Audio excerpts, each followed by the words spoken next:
ছোটবেলায় নানুর বাড়িতে কত খেয়েছি এই পিঠা তার কোনো হিসেব নেই। তো আসসালামু আলাইকুম, সবাই কেমন আছেন? আশা করি সবাই ভালো আছেন। আমিও আল্লাহর রহমতে আপনাদের দয়ায় ভালো আছি। তো আজকে আরও একটা নতুন ব্লগ নিয়ে আপনাদের সাথে সামনে হাজির হয়ে গেলাম। আমি আজকে চিতই পিঠা বানাচ্ছি। আমার মা সকালবেলা চিতই পিঠার ডো বানাচ্ছিল, তো আমি ভাবলাম যে আম্মু না, আজকে আমি দুধ চিতই পিঠা খাবো। তো আম্মু বললো যে আচ্ছা ঠিক আছে, কিছু পিঠা এইভাবে খাও, তারপরে যে বাকিটা থাকবে সেটা আমরা দুধে ভিজিয়ে তারপরে রাখবো, সন্ধেবেলা খাওয়া যাবে। তো যেই কথা সেই কাজ, চলে আসলাম পিঠা বানানোর জন্য। তো এই যে এখানে আমি আমার বোনকে বললাম যে গ্যাসের চুলায় তুমি এই গুড়টাকে ছোট ছোট করে কেটে তারপরে একটু পানি দিয়ে জাল দিয়ে রাখো, আর দুধটাকেও জাল দিয়ে রাখো। তো সে তাই করলো। এভাবে এই গুড়টাকে কেটে জাল দিয়ে রাখার পরে আহ, ভালো করে জাল দেওয়া, ভালো করে জাল দেওয়া লাগবে না, যদি একটু বলকানো উঠে তখনই চুলাটা বন্ধ করে দিতে হবে গুড়টা গলে গেলে। তারপরে এভাবে করলে হয় কি, দুধটা যখন আপনি জাল দিছেন এরপরে গুড়টাও আলাদা জাল দিলেন, দুটো জিনিসকে আপনি আলাদা আলাদা রেখে হালকা গরম থাকা অবস্থায় মেশাতে হবে। যদি আপনি পুরো গরম করে মেশান তাহলে কিন্তু দুধটা ফেটে যেতে পারে। তো এই যে আমি এখানে গুড়টাকে মিশিয়ে নিলাম দুধের সাথে, দুটোই কিন্তু হালকা গরম ছিল। তারপরে এই যে এখানে আমি তেজপাতা দিতে ভুলে গিয়েছিলাম, তাই গাছ থেকে তেজপাতা নিচ্ছিলাম।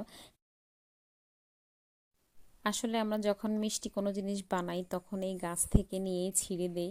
আমার মা বা আমার নানু মাঝে মাঝে এগুলোকে একটু শুকিয়েও রাখে, শুকানোর পরে মনে হয় যে তেজপাতাগুলোর ঘ্রাণটা তেমন ভালো লাগে না। আমার কাছে ছোটবেলা থেকে এই গাছের তেজপাতা এইভাবে তাজা যে কোনো মিষ্টি জিনিসের সাথে দিয়ে খেতে ভালো লাগে। তো এই যে এই মুরগিগুলো কিন্তু আমার মা কিছুদিন আগে আনছে, ওরা খুবই বাধ্য কথা শুনে, যেভাবে খাঁচাতে ঢুকে যেতে বলে সেভাবেই ঢুকে যায়। তো এই যে আমি এখানে চলে আসলাম, এলাচ দিয়ে দিলাম দুধের শিরার মধ্যে। তারপরে এখানে দিয়ে দিলাম ওই যে তেজপাতাগুলো, দেখতে কত সুন্দর লাগছে, সবুজ রং, দুধের কালার মধ্যে ভালোই লাগতেছে। কিছু নারকেল কুড়ানো দিয়ে দিলাম। তারপরে আমরা চলে যাব মাটির চুলায়। তো মাটির চুলায় গিয়ে আসলে মাটির একটা চুলা, তো তাই একটু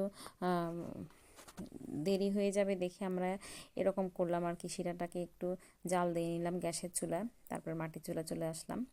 তারপর আমরা পিঠাগুলো একে একে দিয়ে দিলাম। এই যে আমাদের পুকুর, মানে পুরো বাড়ির ভিউটা দেখতে কত ভালো লাগে। আসলে গ্রামটাই ভালো লাগে, গ্রামে যারা থাকেন তারাই গ্রামের মর্ম বুঝবেন, গ্রামের সৌন্দর্য, গ্রামের ভালোবাসায় যারা মিশে আছেন তারাই বুঝবেন। শহরের মানুষ গ্রামের টানে এই কারণেই ছুটে আসে।